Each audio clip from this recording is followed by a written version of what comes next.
ခမရတိလားတခါလေကြောရင်ကျွန်တော်တို့တွေကဘာမှမလုပ်ဘဲနေရမှာဘူးတောင်ကြောက်နေတတ်ကြတယ်ဗျာမနဲ့နိုးတာနဲ့ဖုန်ကြည့်မယ်အလုပ်သွားမယ်လူတွေနဲ့စကားပြောမယ်ညအိယာဝင်ကာနီးအထိစိတ်ကတနေရာမဟုတ်တနေရာကိုပြေးနေတာပဲတနေ့တာလုံးမှာခမရစိတ်ကနားချိန်ဘလောက်ရခဲ့လဲလူတွေက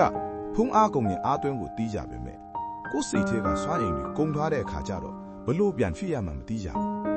အဲ့ဒီခါမှာစိတ်တူလွယ်လာမယ်ပင်ပန်းလာမယ်ပြီးရင်ငါဘာလို့ဒီလောက်စိတ်ညစ်နေရတာလဲဆိုပြီးကိုပြန်မေးမိမယ်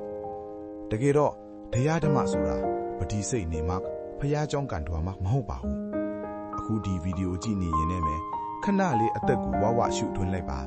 ပြီးရင်ဖြည်းဖြည်းချင်းပြန်ထုတ်လိုက်အခုအသက်ရှူနေတယ်ဆိုတာလေးကိုသိလိုက်တာခမည်းစိတ်ကိုအားပြန်တွင်းလိုက်တာပါပဲကဘာကြီးကတော့လဲပတ်နေမှာပဲဗျာခမည်းခဏလေးရက်လိုက်လို့ဘာမှဖြစ်မသွားဘူး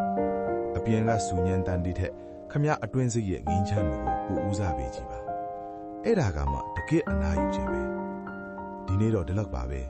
စိတ်အေးချမ်းတဲ့နေ့လေးတစ်နေ့ဖြစ်ပါစေဗျာဒီလိုဓမ္မစေတောင်လေးနေတိုင်းလိုချင်ရင်တော့ဓမ္မ Capsule Channel ကို follow လုပ်ထားဖို့မမေ့နဲ့ဦးနော်